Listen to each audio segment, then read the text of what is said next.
राजा रघुवंशी और सोनम रघुवंशी 20 मई को हनीमून मनाने मेघालय जाते हैं। अचानक कपल गायब हो जाता है। फिर 2 जून को राजा रघुवंशी का शव पहाड़ियों में मिलता है, लेकिन सोनम रघुवंशी का कोई पता नहीं चलता है। फिर 17 दिन बाद सोनम रघुवंशी उत्तर प्रदेश के गाजीपुर के एक ढाबे में मिलती है और पुलिस अरेस्ट कर लेती है। सोनम से पूछा जाता है कि राजा की हत्या कैसे हुई, तो सोनम कहती है, मैं निर्दोष हूँ। आदाब, नमस्कार, सत श्री अकाल। मैं नसीम खान एक और सच्ची घटना के साथ हाजिर हूँ। ये सच्ची घटना है इंदौर की, जहाँ इंदौर के रहने वाले राजा और सोनम रघुवंशी का मामला सुनकर हर कोई हैरान है। राजा की मौत के 17 दिन बाद सोनम गाजीपुर के एक ढाबे पर मिलती है। सोनम पर अपने पति की हत्या का आरोप लगता है। राजा और सोनम की शादी 11 मई 2025 को हुई थी। 20 मई को हनीमून मनाने के लिए मेघालय पहुंचते हैं। 21 मई को शिलोंग के एक गेस्ट हाउस में रुकते हैं। 22 मई को एक स्कूटी किराए पर लेते हैं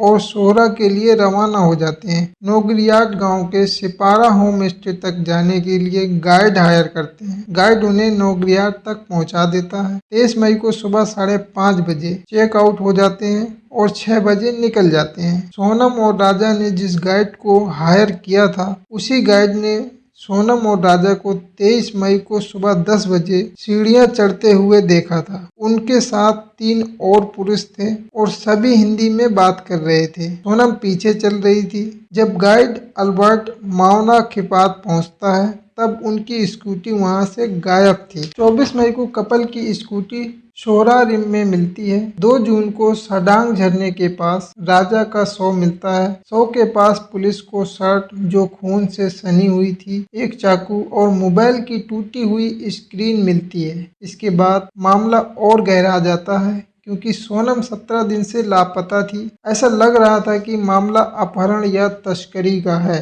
लेकिन राजा की हत्या, पत्नी सोनम का गुमशुदा होना और फिर अचानक गाजीपुर में मिल जाना और मेघालय पुलिस का सनसनीखेज खुलासा करना, जिसमें से कहानी कुछ और ही बता रही थी। मेघालय पुलिस का कहना है कि राजा की हत्या किसी और ने नहीं, बल्कि पत्नी सोनम ने भाड़े के बदमाशों को सुपारी देकर करवाई है। दोस्तों, हमारी मंशा किसी को बदनाम करने या किसी की भावनाओं को ठेस पहुंचाना नहीं है। हमारा उद्देश्य आप लोगों को जागरूक और सचेत करना है।